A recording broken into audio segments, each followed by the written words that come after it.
Welcome to the podcast for real life heroines. I'm your host, Susanna Liller. In each episode, I talk with women who dare to be themselves, real heroines who take risks, both big and small. They try new things, challenge themselves, and take leaps into the unknown. Together, we'll hear stories of women stepping into courage, finding and using their voice, and realizing the gifts they were born to give. Let's begin. Hello, everyone. Thank you for joining me on this particular episode of the podcast for real life heroines. And I have a real life heroine here with me. Welcome, Annie Schneiderman Valliere. Thank you. Thank you for having me. Well, it's so great that you could be here. And I think our challenge, or maybe my challenge as the viewer, will be to remember that this is about your story as a heroine, but you're also going to be talking about, and I'm going to be asking you questions about your great aunt Rose, who was a major heroine in history. Yeah. So we'll vacillate between the two. Sure. So you have spent a little bit about Annie for our audience. Annie spent over a decade writing her great aunt's biography. And tell me where that's at. Um, it's a slow process. I understand. Yeah, doing a lot of research, finding the time to write. I've worked on a proposal. I've written a number of chapters, and wrote other little pieces in the meantime. Um, Trying to find a publisher, and so it's a slog. It's a process. Yeah. Definitely. But you're motivated to continue. Definitely. And maybe, hopefully, because we want to hear more, right, motivate you even more. Absolutely. So, you've been writing, but even back in college, you wanted to write. You wanted to write a book, but then life, as life does, right, took you in a different direction. You ended up, and you went to the University of Maine, correct? I did. I grew up in Washington, D.C. My parents were from New York, where Rose Schneiderman, my great aunt Rose, was from. Well, where she lived, I should say. And so I grew up in Washington, went to the University of Maine, and get a social work degree, right, undergraduate, and then I got a master's at the University of Connecticut. Right. And there was a part of you, again, that wanted to write, wanted to be an organizer. You've always been a singer. You particularly enjoyed singing labor songs, and I have petitioned you to sing one for us at the end, which you graciously said yes. Absolutely. But you became a social worker and a therapist, and you're a mom. And remind us of your daughter's name. So we named our daughter Rose Schneiderman Valliere, in honor of Rose. Right. But also in honor of Bob had an aunt Rose that he admired. Wonderful. So, that was an important name. And I will tell you, I have known, so I should tell everybody that we have known each other and in a significant way, meaning, I mean, now that we're neighbors, but when I was going through a very difficult divorce, 30, no, maybe even 40 years ago. Was it that long ago? Well, I think so, because it was before my current marriage, and we've been married 35 years. Wow. Yeah. So, so you were what we had a small little team of therapists, my ex-husband and I, and wonderful Annie was on that team. So that's how we first met. And that just is testament to how life works wonderfully with these absolutely serendipity. But anyways, back to how when I most often do these interviews, the reason why it's called the podcast for real life heroines is I ask about the heroine's journey of the person that I'm interviewing. And people who have listened before know that the journey begins with a heroine who doesn't know she's a heroine, but every woman's a heroine because they all have their own heroine journey story. But I ask about, did you get a call? You're going through life, and what's your call? What brought you to make a change? And can you tell us, I believe you were in your 70s when you received a call to do something. Well, that's when I called you. Oh, I'm not 70 yet, so, okay. but that's Sorry. okay. Yeah, So yeah, I I think am. I figure everybody is now. that's great. No, I'm almost 70 in March. Okay. But I think I felt a calling, you know, at about 18, uh, uh, to do something connected. I felt connected to her. And I should say that what's interesting is not everyone in the family felt connected to her because she was kind of a prickly. Um, I thought she was adorable, but she was also a tough Cookie. person. Yeah. Yeah. And so a lot of my fellow nieces and nephews didn't feel, some of them didn't like her at all, just because of her personality. But I, my family did feel, connected, but we were one of the farthest away. So Right.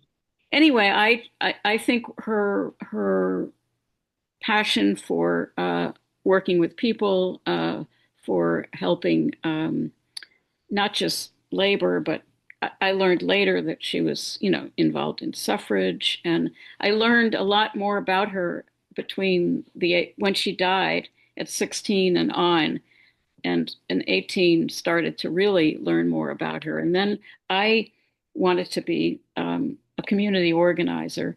I didn't become that as a profession, but I did some of that in Portland when I lived in Portland. Um, and uh, the singing really, I used to sing in bars and restaurants and funerals and children's things as well as labor activities. And I sort of had a fantasy or a desire. I thought I was going to maybe travel around the United States singing labor songs. I didn't do that, but I did some of that in Maine. Um, so it was sort of a comp, and then starting to write, but really dabbling only a little bit in the writing until I had a daughter, and that I just dawned on me that that kind of brought me to start really writing. That's interesting. Yeah, Yeah. yeah, Calling her Rose. yeah, And yeah, you write in your essay, and we'll talk about this book, which is about the Triangle Shirtwaist Fire, but you have an essay and you talk about your great Aunt Rose. But you say in there that when I was 18, after reading about Rose in women's history books, so this great Aunt Rose was famous. yeah, And you started to feel, I started, you said, wrote, I started to feel her power as if it were flowing through my veins. And yeah, that's a powerful call. And so, what did that, I mean, can you just say more what that felt like? Because we get calls in different ways. yeah. Sometimes it's just this little nudge that you think, oh, I'm going to look into that. But feeling it in your veins, It's a little hard to explain, but just uh, I think it's also connected to culture. Like it feels like part of my culture, and uh, it hard to say, but it's a positive thing. And it could, I think for people, it's different. It could be something else, but something that is part of my history. Right. that helps me feel be the person I am. It's not just me, but some of this that is part of my heritage. And Yeah. you write about her um, being, no, did she grow up in Poland? No. So yeah, Okay. she and the rest of uh, my grandparents were. I consider them refugees. They're called immigrants, but they were really refugees from Poland. There had been lots of murders and of Jews, but also people were discriminated by laws. They couldn't uh, do certain jobs. They couldn't travel. Jews couldn't, and there were other groups of people who couldn't, but Jews were the most discriminated. And so they left, but they left a lot of Jews left at that time. This was the 1890s, between 1882 maybe and 1914. Many Jews left, but they couldn't get passports, and they uh, slipped through borders and slept in barns. And this was my great aunt and my grandfather, who was just a little boy, about 4, and their mother, and the father had gone before. So this is not just my story, but a lot of people's stories probably. Um, and so the ability to survive and to fight and for a change started for her in their little family. Right. Right. I consider it that she kind of took that struggle, and then they came to the United States, and they were poor here, and um, uh, and she helped. She worked from the age of 13 on. Yeah. Um, had to leave school. I feel like I should show her picture. Yes, yeah, yeah. Right. So here she is. And she actually worked in a factory Cat making factory. Yep. linings for cats, Yes, right? yes. And so you call her a tiny red-haired bundle of social dynamite, or So maybe I don't want. people Go ahead. call it that, right? Yeah, I don't want to take credit for that Okay. statement, but Okay. it was from the New York Times. So she was one of the few um, women. Now the New York Times is putting out sort of pieces on a lot of these women who were important women Right. who That- didn't get that credit, but right. she did because she was very, very well known at the time. Um, and so the editor who wrote the piece called her, called her a tiny red-haired bundle of social dynamite, which She is which she again. was. Yeah. Yeah, yeah, It was like yeah. 5'3" or something. She was 4. She says she was 4.5 feet tall, which puts her at 4'6". I'm not sure if she was that. She was about that or a little bit more, but not much taller. Even as a little girl, she was my height. She just, she wasn't. She didn't seem much taller. You Right. know. Um, I should mention, so your essay is in this book about a particular event called the Triangle Shirtwaist Factory fire. right. And you, though, call her the heroine or a heroine of the labor movement. Yeah, Yeah. yeah. So your legacy, when you talk about it was part of my culture, my heritage, this woman, I mean, yeah, I would think it would be very strong. And Yeah. it's interesting because I didn't really know. I didn't know. I don't remember knowing anything about her until I was older. Um, about more than who she was in our little family. And I think in a way that's happens to people. They just grow up and they don't Right. really realize what, you Yeah. know. And I think so I had in the dim recesses of my mind, I think I had heard of this shirtwaist fire. And I'm going to ask you to talk Yeah, about what that, sure. but I think Absolutely. I think our call is so important because I think so many people probably don't know about it and how it's part of our history and how women were treated. And particularly nowadays, there's some what mirroring of times before when women weren't really thought about or appreciated.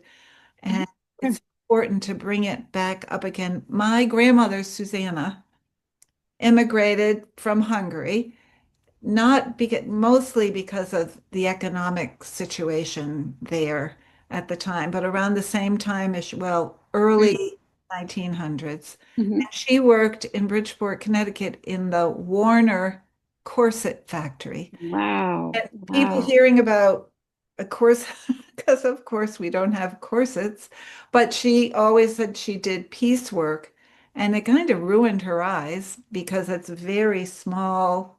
Yeah, so do I have some Yeah, experience in what that might have been like. So, absolutely. but regardless that she was so famous, and there's even a mural in the main state library that has her as one of our heroines of history from who lived here for a while. Well, she didn't live in Maine, but so she was a friend of Frances Perkins. Okay. And in the mural, she's actually behind It's in the right. background. And the reason she's in the background is she knew Frances in New York, and actually Frances Perkins, who was the first woman Secretary of Labor of the United States, met Rose at a meeting, a huge meeting after the Triangle Fire that brought all kinds of New Yorkers into the Metropolitan Opera House. And Rose made a really incredible speech that's now famous around the world. Um, and Frances Perkins was at the saw the fire and was just really traumatized. Well, traumatized, but it gave her a drive to want to work with labor, and also Rose's speech. And the fire, you wanted to know about the fire. Well, I do, but Okay. before we go there, because Okay. we're going to talk about her heroism in talking about the fire and speaking, and Yes. but you talk about some personal memories because you met her. Yes. And it was I, just yeah. one with the cookies and Oh, what just yeah. Yeah. So, sort of a glimmer of her was, I just thought she was, a cute older lady. And she was, but one time I brought her cookies she had lived in her own, she had lived with her mother for many years, but then lived on her own and then moved into a nursing facility, and a Jewish home in New York. And I came with cookies that I had made, I guess, in Washington, D.C., drove up with them, with my family. And, I can see myself giving them to her. And she said, I don't want these cookies. Give them to somebody else. And I was taken aback, but I kind of pulled myself together. And I don't know what I did with the cookies, but that was sort of the toughness. And of course, she was older, and that made her right. probably not. But she didn't have a way with kids. She loved all of us, but um, she was, she could be critical, not of us grand nieces and nephews, but of her own nieces and nephews. She never married, and didn't have any children. And so we were her brood, or whatever you call it.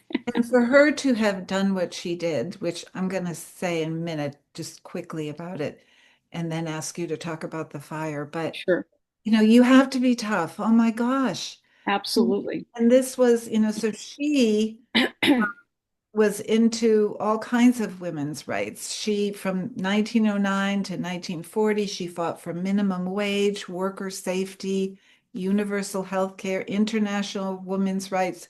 She went and she helped organize the first female union local in the country, Right. right. unions weren't even interested in unionizing women. So Exactly. you Yeah, think about, and you talk about in your essay, she talked everywhere. She went everywhere to speak to people. And as you said, friend of Eleanor Roosevelt and FDR, had a role in helping him understand labor issues that influenced the New Deal.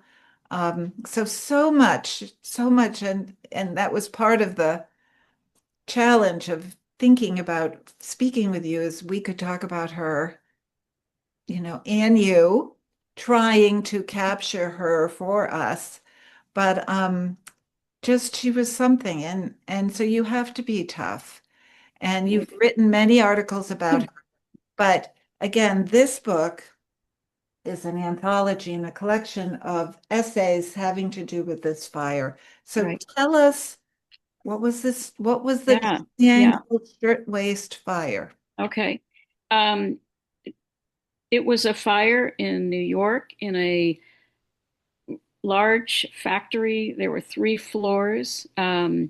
There had been fires before, many fires before in New York and across the country, smaller fires, and um, that didn't kill so many people. 146 teenagers, young teenagers, Women. boys, yeah, Boys, women and men, and Italian and Jewish immigrants, and some American born.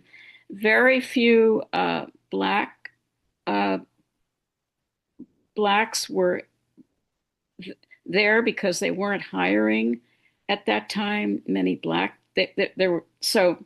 Um, um, anyway, they died. They died because a fire started. Do you want a question? well, I do. Explain what a shirtwaist is. A shirtwaist is a was a very fashionable. Everyone was started to wear them.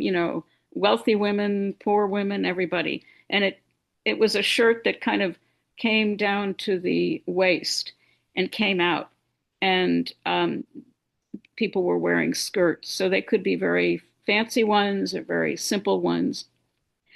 And a lot of these were made for uh, maybe wealthier women too.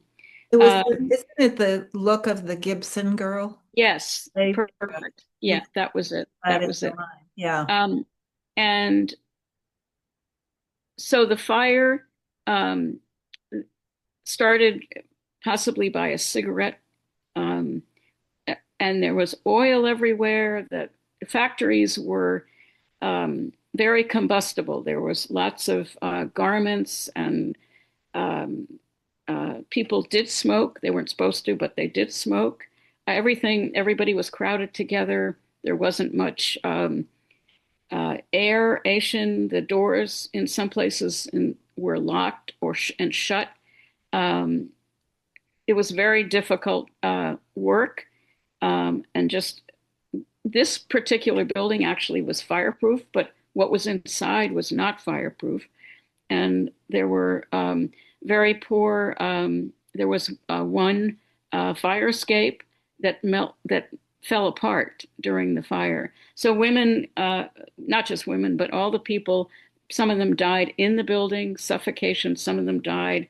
They tried to get out through the stairs, through the elevators. They were jumping on the elevator. There were heroines and heroes in the building trying to get them out. Some people climbed up to the top, and some of the people who were the executives there climbed up to the top, and some other people, and climbed, and they were helped over by NYU, New York University students. The fire department got there, but the fire department's uh, ladder, it was very up to date, but didn't go up high enough. And women and men were and teenagers were jumping into like cloth things that, of course, they fell right onto the ground and died there.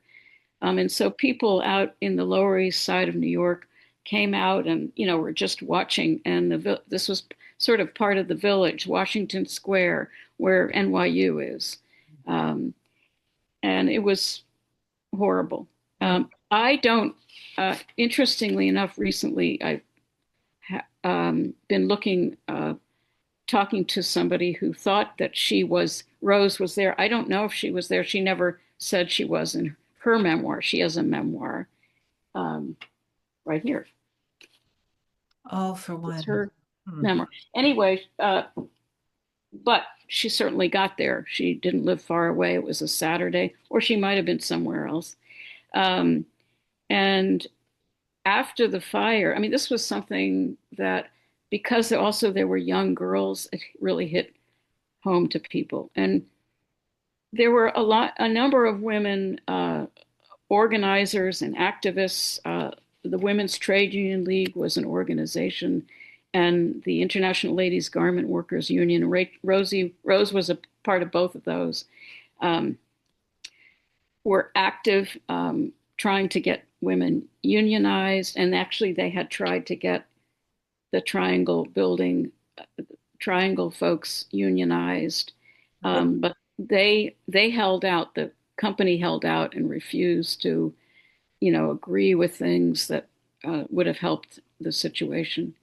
Um, and uh, it really transformed um, how the community and other people saw labor. Um, um, and the reason Rose's speech was so important was that she basically invigorated and challenged. She challenged people like, we can't take charity for this. Something has to change. Um, and she and others went around the next day and went door to door helping families who were that that might have been their only or one of their the people who brought in money to the house, their daughter, their son. It was just devastating. Devastating. But the reason I talk about it is because it also helped change uh, safety and labor, and the way communities saw it, and that's an important thing for us to continue to Right. know about. And And it's too bad that it takes something like this to, right, yeah, exactly. And there's still fires, in places. So right, and right. so the Triangle Fire, just to end at that part, is commemorated every year in New York and other places. And they bring the fire department comes and the police department and children from schools come and to commemorate and talk about how important uh, the memory of this is and how important things are today to work on. Um,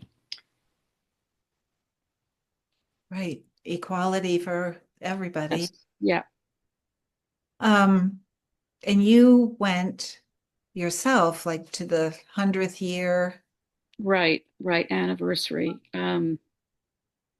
I did, and you would have read in the book that on my way down was when I found out that uh, at the time, the governor had taken this mural down that you talked about. Um, and it wasn't just Rose and Frances Perkins in there. There was a whole history of labor, Yeah. um, and he didn't want it in the labor department. And meanwhile, I was going down to it was just sort of a uncanny. And that was a great event. Um, and also, the other people who sometimes come to this are um, ancestors of some of the people who died or who were in the fire but escaped. And you've asked, I think you just said previously that you didn't know if was actually there. Yeah, I'm continue to look to see whether where she was at the time. So here's something I'd like your take on. Sure. I know, but I'd like to hear what you have to say about it. So in this speech, Well, this was a not the speech at the Metropolitan. The Bread and Roses speech. Yes. So what Yes, she said, what the woman who labors wants, we're always asking the question, what do women want? She said, what the woman who labors wants is the right to live, not simply exist. right. Worker must have bread, but she must have roses too. Yes. And what say in your mind? How? So that little thing that she did said came the phrase "bread for all and roses too" came out of the suffrage movement in California. Sometimes people have connected it to the Lawrence strikes in Massachusetts, but it actually came, from California, the suffrage movement. Um, and this is a speech that she made in Ohio to women in uh, a group. And she used the phrase, but she was an incredible speaker, and she kind of spoke out of her, most of the time, out of her Yeah. just self. She Oh no, didn't have anything in writing. yeah. Can't um, imagine it. yeah. And so basically, that whole idea really, and from early on, she felt that, you know, she loved to read, she loved to go to plays, she wore hats, she even made decorated hats. She, believed that workers have the right to the roses that people with money had going on vacation, having the ability to not just survive but live. And that was what that phrase was about. And she went around the country raising money and raising different things at different times, raising knowledge about suffrage, about labor. And later on, she also worked to get refugees over here from Nazi, torn Poland and Germany.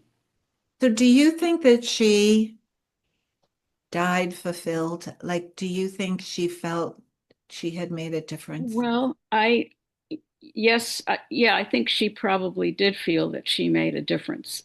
She definitely felt that way. I think that's why she wrote the memoir. She said that Eleanor Roosevelt had, and other people had recommended that she write a memoir.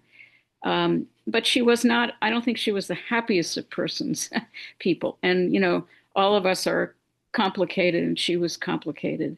Um, and I think suffered probably at different times with some depression. Um, and, uh, had a large group of friends, but struggled herself. And she did feel a sense of self-importance, because in where she was living, she wanted to, have a single room. And she really, at that point, after even working for the federal government in different places, she didn't have much pension. So she shouldn't have had a single room, but she pressed for that. And she said, I worked for FDR and I did this and I did that. I deserve a Yeah. single room. Good for you, Rose. Yeah, you do. My gosh, all that. Yeah. So I'm going to bring you to the moment where you at the time said, yeah, I will sing for you, Susanna. Uh, Oh, good. and I know your voice is bothering you, Yeah, but that's great. I'm it's happy to do it. wonderful So because this is a labor song. It's and a sort of a women's rights song, but called Bread and Roses, and it was written in 1911, and before Rose's speech, and it was a poem, but people put it to music. And as we come marching, marching in the beauty of the day, a million darkened kitchens, 1,000 mill lofts gray, are touched with all the radiance that a sudden sun discloses. For the people hear us singing, bread and roses, bread and roses. That's beautiful. Thank you. Ew. Thank And so people would march and sing that song. Yeah. And you. family, everybody sang. And so you were always singing together labor songs and yeah. Well, I think that probably we didn't sing labor songs together, but I learned a lot of that when I was a little bit later. And growing up, sang a lot of folk songs, and then they were also singing, "Give My Regards to Broadway" and all those other things, which I grew up singing. So a Right. lot of different songs, but she was singing the labor songs. Well, I bet she was. So here's my last question. Yes, We've yeah. talked about a lot of stuff today, a lot of important things that you are helping us know about and that we need to remember. But if there was somebody out there that's, wow, you want to make sure that they remember one thing of this conversation that you, Well, I think I'll try to throw in two if I can, but oh, two.